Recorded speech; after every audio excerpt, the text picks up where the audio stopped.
ஆளும் திமுகவோட மிரட்டலுக்கு அஞ்சாம 1000 நாட்களை கடந்தும் ஒரு போராட்டம் நடக்குதுன்னா அது நம்ம பரந்தூர் மக்களோட விமான நிலைய எதிர்ப்பு போராட்டம் தான். விவசாய நிலங்களை அழிச்சிட்டு தான் விமான நிலையம் வரணுமான்ற தலைவர் விஜயோட கேள்விக்கு அப்புறம் பரந்தூர் மக்களோட போராட்டம் தவிர்க்க முடியாத பிரச்சனையா மாறுச்சு. தலைவர் விஜயோட ஆதரவுக்கு பயந்து ஜனநாயக விரோத நடவடிக்கைகளை வேகமாக தொடரும் திமுக அரசை கண்டிச்சு வரும் 13ஆம் தேதி மாபெரும் போராட்டத்தை அறிவிச்சிருக்கிறாங்க பரந்தூர் மக்கள். இன்னைக்கு முடியும் நாளைக்கு முடியும்னு எவ்வளவோ பேரம் பேசியும் சமாதானம் ஆகாத பரந்தூர் மக்கள் ஒரு பிடி மண்ணை கூட தரமாட்டோம்னு சொல்லிட்டாங்க. எந்த ஒரு திட்டம் வருதுனாலும் அங்க வசிக்கும் மக்களை வெளியில அனுப்ப அவங்க கிட்ட பேச்சுவார்த்தை நடத்தணும்ன்றது தான் ஜனநாயக சட்டம். இது எதையும் மதிக்காத ஸ்டாலினோட திமுக நிலங்களை வாங்கவும் விலை நிர்ணயம் செஞ்சும் அரசாணை வெளியிட்டிருக்கு.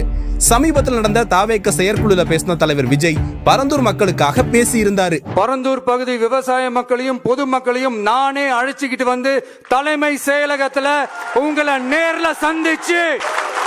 நேர்ல சந்திச்சு முறையிடுற நிலைமை உண்டாகும்.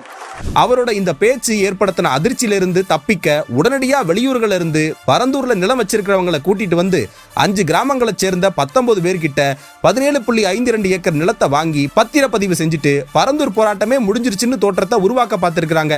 எந்த சூழலிலும் தாவேக்காவும் தலைவர் விஜயும் கூட இருப்பார்ன்ற நம்பிக்கையினால ஸ்டாலினோட அரச பயங்கரவாதத்தை எதிர்த்து பரந்தூர் மக்கள் மீண்டும் போராட வச்சிருக்கு. போராட்டம் வெல்லட்டும்.